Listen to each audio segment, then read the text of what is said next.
I feel I got the speed over Canelo. I got the reach over him. He might got the size, the power. I got the better skills, boxing skills.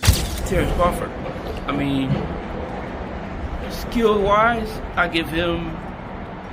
think he's a better fighter than Canelo.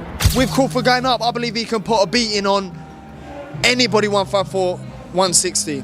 The possibility of Terence Crawford versus Canelo Alvarez has the boxing world buzzing with anticipation. I feel I got the speed over Canelo. I got the reach over him. He might got the size, the power. I got the better skills, boxing skills. Would it be more of a cat and mouse? The reality is Canelo does put people out. From Kirkland to Amir Khan to just... Don't obviously, I'm just saying, man. No, but he's not. Kovalev was older.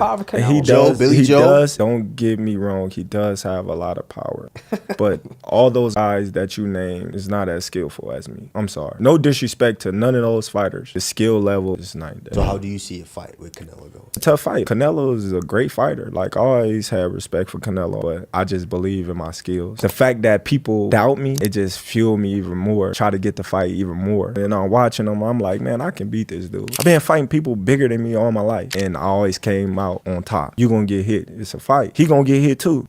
It'll be good. Crawford has confidently stated that while Canelo boasts the size and power advantage, his own speed, reach, and technique set him apart. Terence Crawford. I mean, skill-wise, I think he's a better fighter than Canelo, but Canelo is also a great fighter but he owns that weight class that he's in. So I would just say that I think that Crawford has to fight almost a perfect fight to win, and take advantage of Canelo's mistakes. He believes his superior boxing IQ will allow him to outbox the Mexican champion, even if he's the smaller fighter in the ring. My good friend, my brother, Terence Crawford, wants to fight Canelo. Yeah. Just from your expert opinion, knowing how Canelo fights, what he's like in the ring, I know you haven't been in the ring with Terence, but what do you think of that fight? I truly believe, that, anything can happen in boxing, you know what I'm saying? And Terence Crawford is a legend. He's great. He's a great fighter. The only thing I see that I favor Canelo is that his weight, and that he's more bigger. You know what I'm saying? That's the only thing. But as far as skill set wise, IQ, I feel like Crawford can match anybody and probably do way better. You know what I'm saying? But Crawford is a legend, bro. Yeah. And like I said, you can't count him out. You know what I'm saying? Jeff Mayweather backs Crawford's claim, suggesting that his skill could be the deciding factor. However, he warns that Crawford will need to fight a near-perfect fight to beat Canelo's power and vast experience. Look at the elite of the elite boxers. To a man, to every one of them, they're disciplined, and they stay focused. I'm so excited to see this fight with Canelo Alvarez because I think the Saudi Arabians have so much money. They're throwing so much money at boxing, and the guy who's the head of boxing over there wants to make that fight happen. I think Terence Crawford, forget about the three-weight classes. I think he could beat Canelo. I think he can too. Unbeaten. He's a former two-weight undisputed. I think he's two-weight undisputed. Let me know in the comments. You always correct me if I get it wrong. But he's unified the divisions. At least two, even three divisions. He's been a world champion. So this is a guy that's unbeaten and dominated at virtually every level. But he's now at the end of his career and he's daring to be great. This is a fight that will really secure and seal his legacy. But he's taken on Canelo Alvarez. 2 years younger, bags of experience, and a lot bigger with no rehydration clause. This is a mountain to climb for Terence Crawford. So fair play to him for taking this fight on. But is it a step too far? I don't even know if it is a step too far. I mean, it's a fight between two top world-level elite athlete boxers who... Teddy Atlas also weighed in, drawing comparisons to classic fights where smaller, more skilled fighters outsmarted bigger opponents. He believes Crawford could be the modern example of such a victory. One of the issues around the whole situation was they'd agreed the Crawford fight, but they hadn't agreed a May fight, and Canelo wanted to fight in May. And there aren't really a lot of options, but by beating Skull, you can become undisputed. And I feel like the fight with Crawford as an undisputed fight is pretty cool because Crawford's undisputed at 47 and 40, and he could become a 3-division undisputed champion. However, not everyone shares this optimism. Stephen A. Smith expressed concerns likening Crawford's potential jump in weight. With Crawford going up, I believe he can put a beating on anybody 154, 160. But not 68. Nah, Benavidez is... Canelo. Yeah. Oh, Canelo. I think he's a smart fighter. He doesn't rely on his power. Crawford ain't a fighter who just relies on his power. And then Canelo, you know, when he's fought Belenga, then fought Ryder, Munguia, it's even. I think it'd be a 50-50 fight if Crawford fought Canelo. To Apollo Creed facing Ivan Drago in Rocky IV, he argues that the size difference might be too much for Crawford to overcome.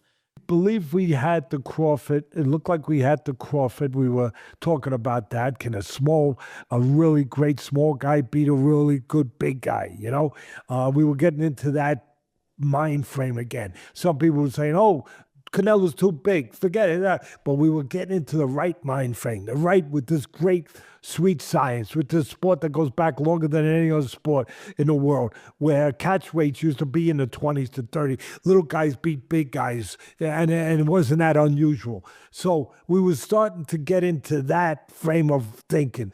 Okay, can this great guy Crawford, can he, instead of looking at it as a disadvantage that Canelo is so big.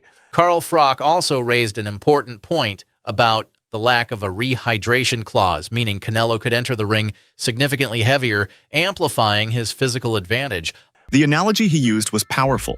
Boxing shouldn't just be like bullfighting, where the matador inevitably slaughters the bull. Sometimes the bull has a chance to outmaneuver the matador, even if it's rare. That's what made the idea of this fight intriguing. People were starting to believe it was possible. However, Atlas hinted at his frustration with the sport, suggesting that just when boxing builds excitement, something always seems to derail it. He didn't specify exactly what, but his words reflected the sport's history of missed opportunities and politics getting in the way of great matchups.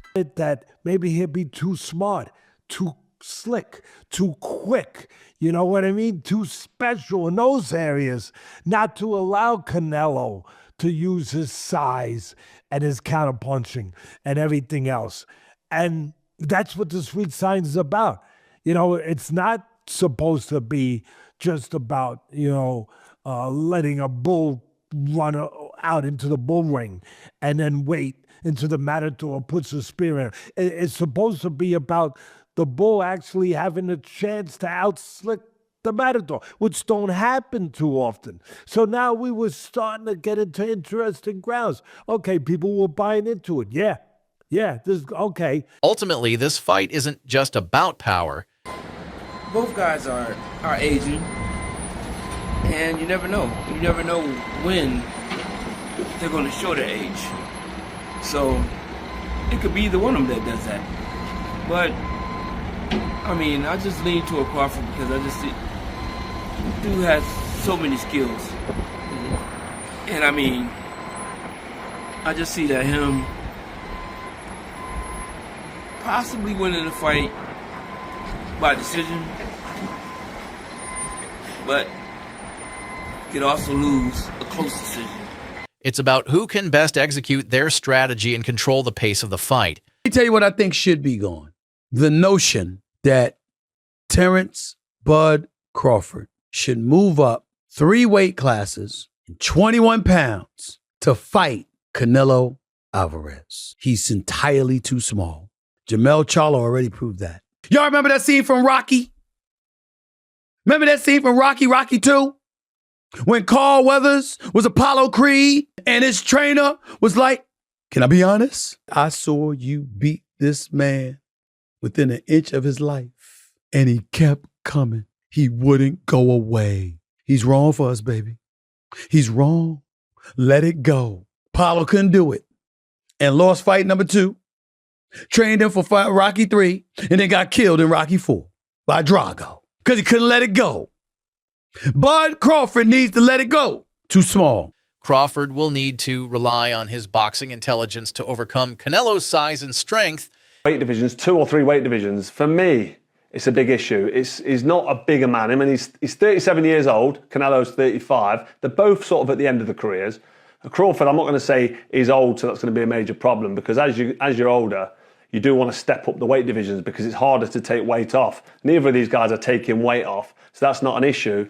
But there's no rehydration clause, and the issue with that is, for me, is the fact that Canelo can weigh whatever he wants the next day. So he's going to get down to 168 pounds super middle, and he's probably going to be getting in the ring way over 175 pounds, the light heavyweight limit. He'll be up at, like, in English money, it's going to be up at like 14, maybe towards 14 stone. And there's no way that Terence Crawford's going to be that heavy. He's going to be coming up to 168, and he'll only be a few pounds over that. If this showdown takes place, it will be one of the most talked about matchups in modern boxing.